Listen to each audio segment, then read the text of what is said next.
If you want to vectorize an image in Photoshop, this tutorial will show you the fastest, simple method to turn a pixel-based image into a clean, scalable vector-style asset. This is great for logos, icons, silhouettes, and black and white artwork when you want sharper edges and better resizing without the blur of a normal raster image. And if this video helps, make sure to hit like and subscribe for more Photoshop tutorials like this. First, open your image in Photoshop. For the best results, use a high contrast image with clear edges because the cleaner the source, the better the final result will be. If your image has soft shadows or a lot of grey detail, Photoshop may have trouble separating the shapes cleanly. That is why the first step is to simplify the artwork. Go up to the top menu and click Image, then Adjustments, then Threshold. This is the key step that forces the image into pure black and white. Once the threshold window opens, move the slider left or right until your image has crisp black areas and clean white areas with no grey in between.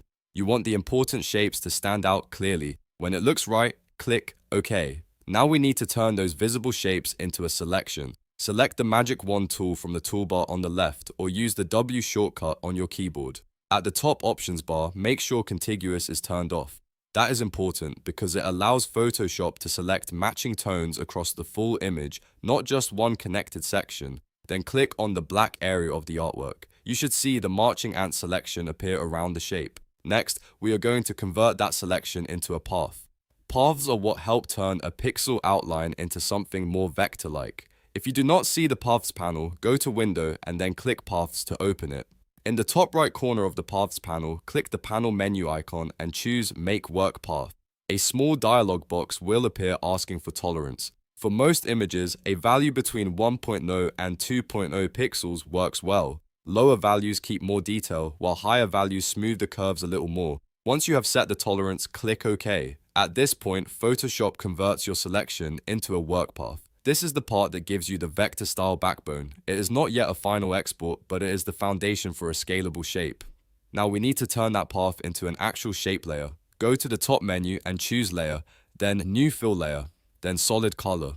Name the layer something like Vector Asset, then click OK. Pick your desired color in the color picker and confirm it. Now look in the Layers panel. You should see a new fill layer based on the path, and this gives you a scalable shape that can be resized much more cleanly than a regular pixel image. If your original image layer is no longer needed, you can hide it or delete it, so you can focus on the new vector style asset. If you want to use the artwork outside Photoshop, the final step is exporting it. Right-click the new shape layer in the Layers panel and choose Export As. In the Export window, change the format to SVG.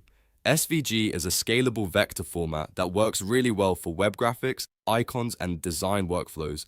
Then click Export, choose your save location, and save the file. And that is how to vectorize an image in Photoshop using Threshold, a selection, a work path, and an SVG export. If you found this helpful, please hit the like button, subscribe for more Photoshop tips, and turn on notifications so you do not miss the next tutorial. Thanks for watching, and I will see you in the next one.